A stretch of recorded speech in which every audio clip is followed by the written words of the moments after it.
नमस्कार दोस्तों सबको मालूम है कि लोकसभा चुनाव का दौर चल रहा है और इसी दौर में जो केंद्र सरकार के कर्मचारी हैं उनके जो संगठन है वो सक्रिय होने लग गए हैं। वो अलग अलग पार्टियों के प्लेटफॉर्म पे जाके केंद्र सरकार के जो कर्मचारी हैं, पेंशनभोगी हैं, उनकी मांगों को मांग पत्र उनको देने लग गए हैं और उन पे दबाव बढ़ाने लग गए हैं कि ये जो हमारी मांगे हैं ये अपने अपने मैनिफेस्टो में लेके आ। ये सबसे बड़ी खुशखबरी है। दूसरी बात, 8वें वेतन आयोग की जो है, क्योंकि 8वां वेतन आयोग अप्रैल 2026 से लागू हो जाएगा और उससे पहले 1.5 साल पहले ही कमेटी बनानी पड़ेगी। उस पर भी एक बहुत बड़ा दबाव अभी सरकार के ऊपर, अलग अलग राजनीतिक पार्टियों के ऊपर लगातार वो डाल रहे हैं। और इसमें क्या है कि 1.5 साल पहले इसलिए ये कमेटी नियुक्त करनी पड़ेगी 8वें वेतन आयोग की, क्योंकि वो 1.5 साल तक जो भी अलग अलग कर्मचारी होते हैं सेंट्रल गवर्नमेंट में, तो डिफेंस, रेलवे या अन्य प्रकार के बहुत सारे होते हैं, चाहे वो पुलिस विभाग हो, चाहे वो एजेंसियां हो, चाहे वो टैक्स विभाग से हो, उन सब की होते हैं। तो उनकी रिपोर्ट लेके और उनके फार्मूले को वो आगे बढ़ाते हैं।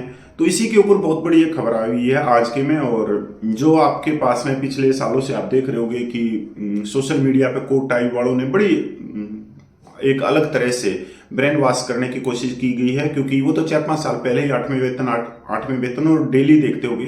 पर ये जो खबर है ये उससे हटकर है कि मैनिफेस्टो में उन्होंने अलग अलग पार्टियों को क्या दी है। दोस्तों सबको मालूम है कि 4% डीए बढ़ा दिया गया है और अभी तक तो उसका एरियर नहीं मिला है, क्योंकि उसका लेटर नहीं निकला है स्पेशल करके डिफेंस, क्योंकि रक्षा मंत्रालय जब निकालेगा वो आपका एरियर आपके खातों में आ जाएगा। और जो डायरेक्ट बैंक से ले रहे हैं उनका अकाउंट में डायरेक्ट ही एरियर आना भी शुरू हो गया है। अब डिफेंस का कब एरियर आएगा, तो 1-2 दिन में मेरे हिसाब से लेटर निकल चुका है, तो 1-2 दिन के अंदर अंदर एरियर उनके पास में आ जाएगा। हम बात करेंगे आज सिर्फ 8वें वेतन आयोग पे, क्योंकि ये बहुत बड़ी खबर है। सूत्रों के मुताबिक 7वें वेतन आयोग का कार्यकाल अब खत्म हो रहा है। जल्द ही उनके लिए एक नया वेतन आयोग बनाया जाएगा और वेतन संशोधन भी किया जाएगा। सूत्रों के अनुसार कर्मचारी संघ और लगातार बढ़ती मांग के बीच फाइल तैयार की जा रही है। हालांकि इसे कब लागू किया जाएगा इसकी कोई समय सीमा नहीं है। हालांकि सरकार की ओर से अभी तक इस बारे में कोई आधिकारिक घोषणा नहीं की गई है। कर्मचारियों के लिए अच्छी खबर है। केंद्र सरकार के जो कर्मचारियों के जो संगठन है वो लगातार अलग अलग पार्टी प्लेटफॉर्म पे जाके और जो केंद्र सरकार के कर्मचारी है, वेतनभोगी हैं, पेंशनभोगी हैं, उनकी मांगों को उठा रहे हैं कि वो अपने मैनिफेस्टो में लेके आए, जो घोषणा पत्र उसमें लेके आए। ये बड़ी एक अच्छी पहल है, अच्छी खबर है, क्योंकि वो कहते हैं ना कि ये राजनीतिक जो धड़े होते हैं ये चुनाव के समय ही आप इन पे दबाव बना सकते हो। उसके बाद में तो ये लाल बत्ती की गाड़ी में बैठ के फिर तो कभी ये मिलेगी नहीं, ना ही आपके क्षेत्र में मिलते। ये कोई जब जैसे ही आप इनके घर पे जाओगे तो ये कहेंगे कोई दिल्ली गया है, कोई फलानी जगह गया, कोई फलानी जगह गया, और कागज के टुकड़े को लेते रहेंगे, पर ये कभी आवाज नहीं उठाएंगे। और इस समय चुनाव का दौर चल रहा है तो ये आपके पैर भी छुएंगे, सब कुछ छुएंगे। कोई नया फार्मूला नहीं है। वेतन आयोग महंगाई भत्ते में लगातार 4% की बढ़ोतरी के बाद अब वेतन संशोधन की बारी है। श्रमिक संघों के लगातार बढ़ते दबाव के कारण सरकार उन्हें खुश कर सकती है। बताया जा रहा है कि सरकार लोकसभा चुनाव के बाद अगले वेतन आयोग के गठन पर फैसला ले सकती है। अब तक चर्चा थी कि 8वां वेतन आयोग नहीं आएगा, लेकिन अब उम्मीद की जा रही है कि 7वें वेतन आयोग के बाद अब अगले वेतन आयोग की तैयारी की जा रही है। हालांकि अभी तक सरकार की ओर से कोई पुष्टि नहीं की गई है। हालांकि सूत्रों का कहना है कि कर्मचारियों की लगातार मांग के बाद सरकार अगले वेतन आयोग पर विचार कर सकती है। सूत्रों के मुताबिक अगर 8वां वेतन आयोग आता है तो वेतन में सबसे ज्यादा बढ़ोतरी होगी। यह कहा जा सकता है कि चीजें आगे बढ़ रही है। सूत्रों का यह भी कहना कि यह कहना जल्दबाजी होगी कि नए वेतन आयोग में क्या आएगा और क्या नहीं, क्योंकि पूरी जिम्मेदारी वेतन आयोग के अध्यक्ष की होगी। नए वेतन आयोग के अध्यक्ष की घोषणा 2024 के आम चुनाव के बाद भी की जा सकती है, क्योंकि भाई 17 जून तक तो वर्तमान सरकार का कार्यकाल है और 17 जून के बाद में इसकी घोषणा करनी ही करनी पड़ेगी, क्योंकि 1.5 साल का समय है। और 1.5 साल में जो 8वें वेतन आयोग की जो कमेटी बनेगी उनके अध्यक्ष हैं वो लगातार जितने भी केंद्र सरकार के कर्मचारी हैं उनसे वो फीडबैक लेंगे, उनकी मांगों को देखेंगे, चाहे उसमें डिफेंस के हों, चाहे रेलवे के हों, चाहे अलग अलग एजेंसियों के हों, चाहे टैक्स विभाग से हों, सब के हों। उनकी देखरेख में समिति का गठन किया जाएगा और उसके बाद वेतन बढ़ाने के फार्मूले की तस्वीर स्पष्ट हो सकती है। सूत्रों के अनुसार 8वें वेतन आयोग का गठन वर्ष 2024 में किया जाना चाहिए, वही इसे 1.5 साल के भीतर लागू किया जा सकता है।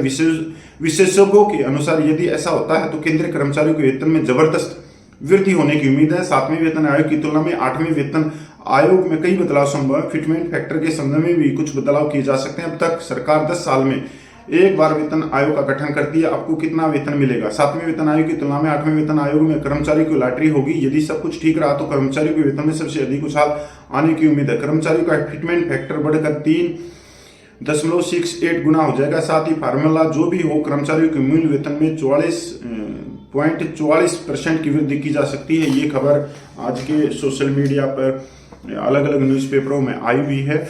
और ये आप लोग की भ्रमित ना हो जो कोट टाई पहन के आते हैं या दूसरे हैं, जो हमारे ही, मैं खासकर जो हमारे पूर्व सैनिक हैं, मैं उनसे ही एक अपील करना चाहता हूं कि ऐसे बहरूपियों से थोड़ा सा ध्यान रखें, क्योंकि ये ऐसे व्यक्ति हैं जो पिछले 1 साल से जंतर मंतर पे पूर्व सैनिकों की मांगों के लिए, जो पूरे देश भर के सैनिकों ने जो एक मोर्चाबंदी की थी, एक आंदोलन चला था, ये उसी को तोड़ने के लिए था। जब जंतर मंतर पर आंदोलन चल रहा था, जवानों की जायज मांगों की हुंकार भरी जा रही थी, तो ये उस समय आपको खुशखबरी और बल्ले बल्ले 8वां वेतन, ये फलाना धक्कड़, ये चीजें, जबकि उस समय वही चीजें दिखानी थी जो जंतर मंतर पे थी। चाहे 1 रैंक 1 पेंशन है, चाहे प्रीमेच्योर रिटायरमेंट है, चाहे डिसेबिलिटी पेंशन है, चाहे ऑनरेडी नायब सूबेदार की विसंगतियां है, सूबेदार की विसंगतियां है, विधवा सैनिक पेंशनों की विसंगतियां, CSD ECHS मिलिट्री सर्विस पे बहुत सारी, पर ये इन्होंने कभी उन चीजों को आपको जागरूक करने की कोशिश नहीं की। और ये भी एक सच्चाई है कि ये जो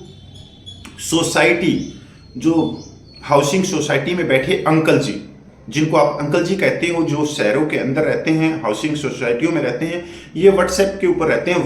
व्हाट्सएप के ऊपर एक ये अलग ही तरीके से आप लोगों को ब्रेन वॉश करने की कोशिश करते हो। आप अलग अलग तरह के देखते होंगे कि जैसे जंतर मंतर पर आंदोलन चला, उसके विरोधी कौन थे? 101% ये हाउसिंग सोसाइटी के अंकल जी थे, चाहे वो रोहतक वाले थे, चाहे वो जैसे पंजाब में है 4-5 वो थे, या जो हमारे जयपुर वाले थे, या जो दिल्ली में बैठे थे। मतलब ये सारे के सारे, चाहे यूट्यूबर की बात कर लो जो कोटाई वाला है, जो सैनिक न्यूज नाम से, पता नहीं फलानी दक्कड़ के नाम से, ये हाउसिंग सोसाइटी के अंकल। इनके अलावा भी बहुत सारे हैं, हजारों में संख्या है ये हाउसिंग सोसाइटी के अंकल, जिनके सिर के ऊपर बाल नहीं होंगे तो सिर के अंदर दिमाग नहीं होगा। इन चीजों से बचना है। व्हाट्सएप यूनिवर्सिटी आप लोगों की ब्रेन वॉश करने के लिए, ये हाउसिंग सोसाइटी के जो अंकल है, ये तकरीबन 24 इंच की साइकिल वाले, और शहरों में रहते हैं, तो इनको गांव देहात में जो पूर्व सैनिक रहते हैं उनकी तकलीफों के बारे में नहीं पता, ना ही उन सैनिक विधवाओं की तकलीफों के बारे में पता, जो गांव देहात में रहते हैं, जो 12,500 रुपये में गुजारा करें। ऐसे ऐसे भी बहुत सारे व्यक्ति भी बाहर निकले हैं जो सैनिकों को कोर्ट से न्याय दिलाने के लिए, एक्स ग्रुप का केस आप लोगों के सामने आ गया कि एक्स ग्रुप के सैनिकों से 40 लाख से ऊपर पैसा इकट्ठा किया गया एक दीवान सिंह व्यक्ति के नाम से। और जबकि एक्स ग्रुप के जो 44 पूर्व वायु सैनिकों ने पहले ही केस दर्ज, वो सुप्रीम कोर्ट में पहले ही चले गए थे, उस केस को खराब भी किया इन्होंने। और आज ये एक दूसरे को नोच नोच खा रहे हैं आपस में। इनकी बहुत बड़े लेवल पे आप सोशल मीडिया पे इनको देख रहे होगे कि 40 लाख रुपए पे किस तरह से एक दूसरे को नोच नोच के खा रहे हैं। जय हिंद, वंदे मातरम, जय भारत। सच के साथ और मेरे साथ मैं पूर्व सैनिक कपिल फौजी, लाइव आप देख रहे थे।